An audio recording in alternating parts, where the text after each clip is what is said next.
Hey everyone, welcome to Act 3 of the Snipe Barrage playthrough. We're cutting straight to VIPER because VIPER is the focus of this act for me now. I didn't add any new skill gems. The only thing that we haven't talked about is just one of the buffs I have. I think it's like the wind, the more evasion persistent buff. But otherwise, same deal, same setup as before. I spent a lot of time thinking about whether or not I wanted to do this fight initially. We got here pretty early, and I thought maybe I could farm up and actually go for a kill. But I wasn't having a lot of enjoyment out of farming with this build. I actually really enjoyed the boss fights. So even though I thought, there was a chance of me dying here, similar to the Act 2 boss fight, I thought it'd be fun to do. So I went for it. After my last round of running this boss, I felt like I knew most of the abilities. I just knew that later in the fight it actually gets really difficult. As the arena gets smaller in size, it becomes tougher and tougher. I knew flask management was important, so making sure not to overuse my flasks, as well as just range being decent on this fight. Heading into the dodge phase, my plan is that I should be dodging on a rhythm, essentially. Even if the attack isn't directly over me, you could just dodge and guarantee take no damage. And I fuck it up and we're dead.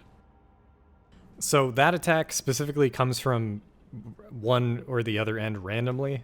So how you're supposed to play it is stay in the center towards the end of that phase, and then you can dodge more easily. So yeah, let's take a look at where I spent my time in this act. So Act 3 was mostly a breeze. The waterways took a little bit longer than I'd like. I might have had to reset the zone. And then the VIPER is where I spent most of my time. It's around 25 minutes of boss fights, me attempting it over and over again until I got the kill. At no point did I grind any other gear, I just went at it until we got the kill. So what does an actual kill look like? Honestly, it's not too much different than that first fight. There is one major thing I realized and took advantage of. I'll talk about it when it happens, but it's during her floating phase. Otherwise, I just spent a lot of time running around. Path of Exile 2 boss design kind of prioritizes movement over anything else, really. Like, defenses aren't too important. Regen is really helpful. If you have regen outside of your flask, it helps a ton, but you really don't need to be doing consistent damage. They give a lot of windows for you to do damage without taking damage yourself, and this is one of them. This is the most important thing that I realized during this fight. When the VIPER is floating, she still takes damage. So instead of panicking, running around, dodging everything, I just start aiming snipes up.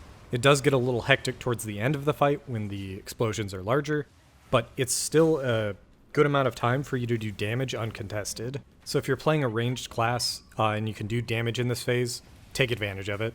We're back to the spear phase, and I kind of employ my strategy of just always dodging.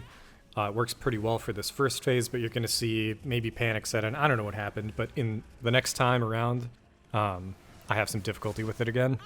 Back to the plan.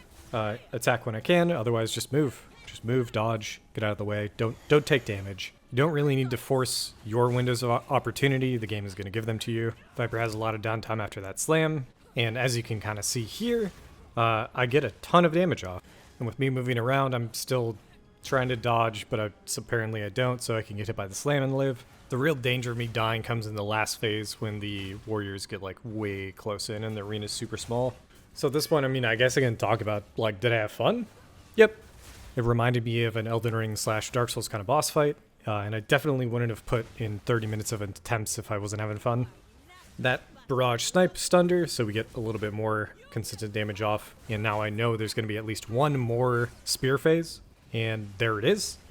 I am still lining shots up, even though I don't realize what's happening, and I get hit a shit ton to the point where we're almost dead. And I feel like that's kind of how my hardcore attempts go.